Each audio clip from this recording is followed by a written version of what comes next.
एक बार गणेश जी ने पृथ्वी के सभी इंसानों की परीक्षा लेने का विचार किया। वे अपना रूप बदलकर इधर उधर घूमने लगे। उन्होंने बालक का रूप बना लिया।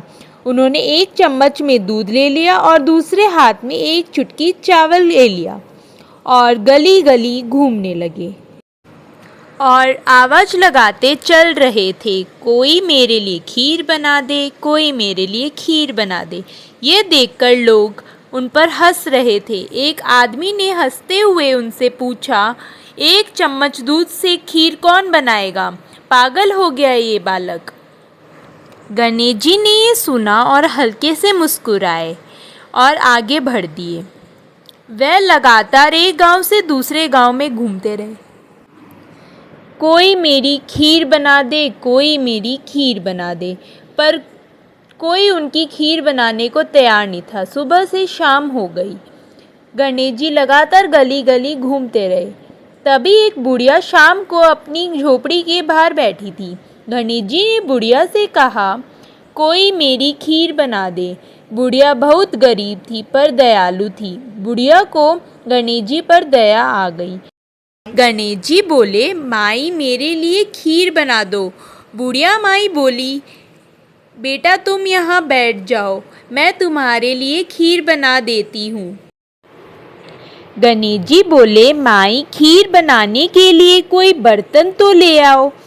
बुढ़िया माई रसोई में जाती है और 2 छोटी कटोरी लेकर आती है।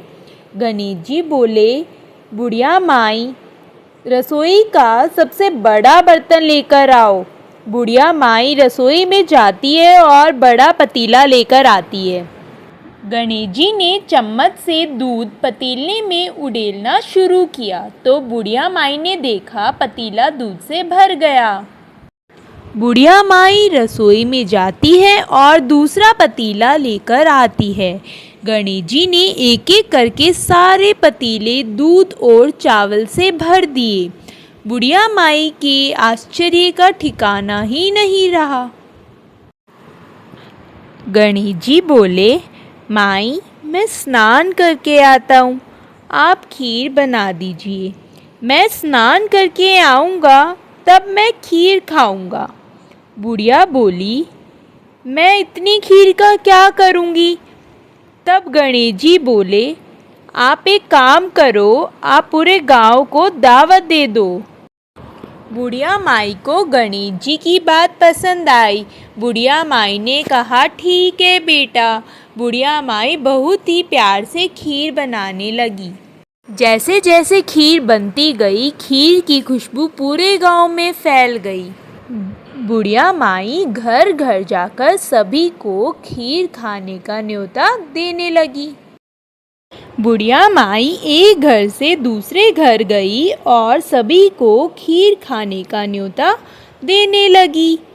बुढ़िया माई की बातें सुनकर कुछ लोग बोले, एक गरीब बुढ़िया जिसके पास कुछ खाने को नहीं है, वो पूरे गांव में खीर खाने का न्योता दे रही है। यह सुनकर बुढ़िया चल दी। खीर की खुशबू से सभी लोग बुढ़िया की घर की तरफ खींचे चले आए। जब ये बात बुढ़िया की बहू को पता चली तो वह भी अपने बच्चों के साथ खीर खाने आ गई। अपने पोते पोतियों को देखकर बुढ़िया माई की आंखें नम हो गई। बुढ़िया माई ने अपने पोता पोतियों को बहुत ही प्यार से खीर खिलाई और बाहर आकर बैठ गई। बुढ़िया माई की बहू रसोई में गई और खीर को देखकर उसका मन ललचा गया। वह रसोई में से एक कटोरी खीर लाई और दरवाजे के पीछे छुपकर बैठ गई। वह खीर खाने लगी तो बोली, गणेश जी खीर का भोग लगाओ। इतने में ही एक बूंद खीर की उछलकर कटोरी से बाहर गिर गई। दूसरी तरफ बालक स्नान करके आता है। बुढ़िया माई बोली, बेटा खीर खा ले। बालक बोला, माई मैंने तो खीर खा ली, मेरा पेट तो भर गया। जब तुम्हारी बहू दरवाजे के पीछे बैठकर खीर खा रही थी तब उसने मुझे भोग लगा दिया। मैंने तो खीर खा ली, मेरा पेट भर गया और मैं तृप्त हो गया। बुढ़िया माई ने कहा, बेटा मेरा तो पर्दाफाश कर दिया, पर आगे किसी का पर्दाफाश मत करना।